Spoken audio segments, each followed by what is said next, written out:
कभी ऐसा हुआ है कि आपकी कोई बहुत बड़ी खुशी किसी करीबी दोस्त के लिए एक दूरी की वजह बन गई? आज हम इसी मुश्किल और अक्सर दिल दुखाने वाली पहेली को समझने की कोशिश करेंगे। ये एक बहुत ही अजीब एहसास होता है ना? कल तक जो दोस्त आपके हर अच्छे बुरे वक्त में साथ था, आज आपकी सबसे बड़ी खुशी पर या तो एकदम चुप है या फिर कुछ ऐसा कह देता है जो सीधे दिल में चुभ जाता है। और यही बदलाव सबसे ज्यादा परेशान करता है। समझ ही नहीं आता कि आखिर गड़बड़ हुई कहाँ। वो जो एक अपनापन था, वो गर्मजोशी थी, वो अचानक एक बर्फीली खामोशी में कैसे बदल गई? तो ऐसा होता क्यों है? देखिए, ज्यादातर हम ये सोचते हैं कि जलन या ईर्ष्या का मतलब होता है लड़ाई झगड़ा या फिर तीखी बहस। पर सच तो ये है कि असली ईर्ष्या अक्सर बहुत खामोशी से आती है। मतलब हम उम्मीद करते हैं एक बड़े ड्रामे की, लेकिन मिलता क्या है? एक ठंडा सा अच्छा है या फिर पूरी तरह से चुप्पी। हम सोचते हैं कोई चिल्लाकर अपनी दुश्मनी दिखाएगा, पर असल में होता ये है कि वो इंसान बस धीरे से चुपचाप दूर हो जाता है। और शायद यही वजह है कि इसे पहचानना इतना मुश्किल हो जाता है। और ये बात आज भी एकदम सच है। कोई भी ये मानना नहीं चाहता कि मैं तुमसे जलता हूं, क्योंकि ये कहना अपनी कमी को अपने आप को छोटा मानने जैसा है। इसीलिए ये भावना हमेशा पर्दे के पीछे छिप जाती है।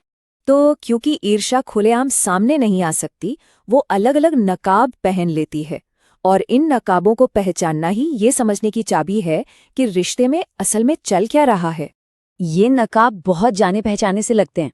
जैसे आप अपने किसी सहकर्मी को अपनी प्रमोशन की खबर देते हैं और वो कहता है, अरे वाह, चलो बढ़िया है, अब तो काम और बढ़ जाएगा, रातों की नींद हराम होगी।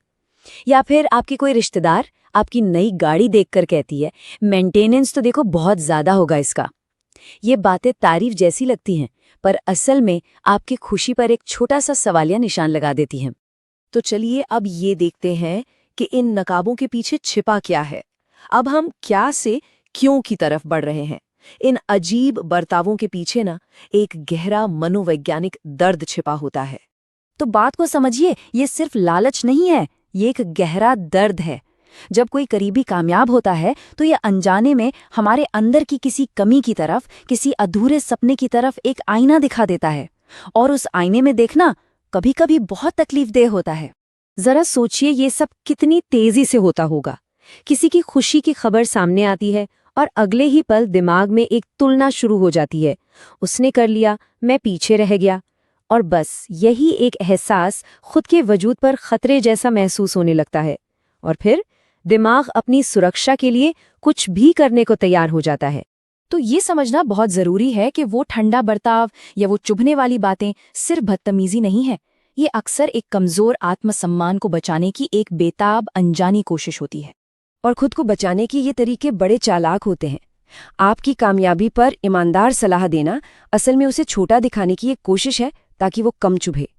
अचानक से बहुत बिजी हो जाना उस तकलीफ से बचने का एक बहाना है जो आपकी मौजूदगी से होती है। ये सब दिमाग के अपने तरीके हैं खुद को बचाने के। अच्छा, अब उस इंसान के नजरिए से सोचते हैं जिससे ये सब झेलना पड़ रहा है। इस छिपी हुई ईर्ष्या का असर रिश्ते पर धीरे धीरे लेकिन बहुत गहरा होता है। और फिर होता यह है कि धीरे धीरे आप अपनी अच्छी खबरें उनसे छिपाने लगते हैं। आप उनके सामने अपनी खुशी को कम करके दिखाते हैं ताकि उन्हें बुरा ना लगे। रिश्ते में वो जो खुलापन था, वो बेफिक्री थी, वो खत्म हो जाती है। और आप हमेशा इसी उलझन में रहते हैं कि जो इंसान आपकी परवाह करता था, उसे आपकी खुशी से तकलीफ क्यों हो रही है। देखिए, यहाँ मकसद किसी को विलन बनाना नहीं है। बात बस इतनी सी है कि कभी कभी किसी इंसान के अंदर अपनी कमी का एहसास अपनेपन के एहसास से ज्यादा ताकतवर हो जाता है। तो इस पूरी बातचीत का निचोड़ क्या है? चलिए इसे एक आखिरी ख्याल के साथ समझते हैं। शायद यही सबसे बड़ी सच्चाई है। ज्यादातर रिश्ते किसी बड़ी लड़ाई से नहीं, बल्कि इन छोटी छोटी खामोशियों से मर जाते हैं। वो रिश्ते तब मुरझा जाते हैं जब एक इंसान दूसरे की कामयाबी की धूप में खुद को जलता हुआ महसूस करने लगता है।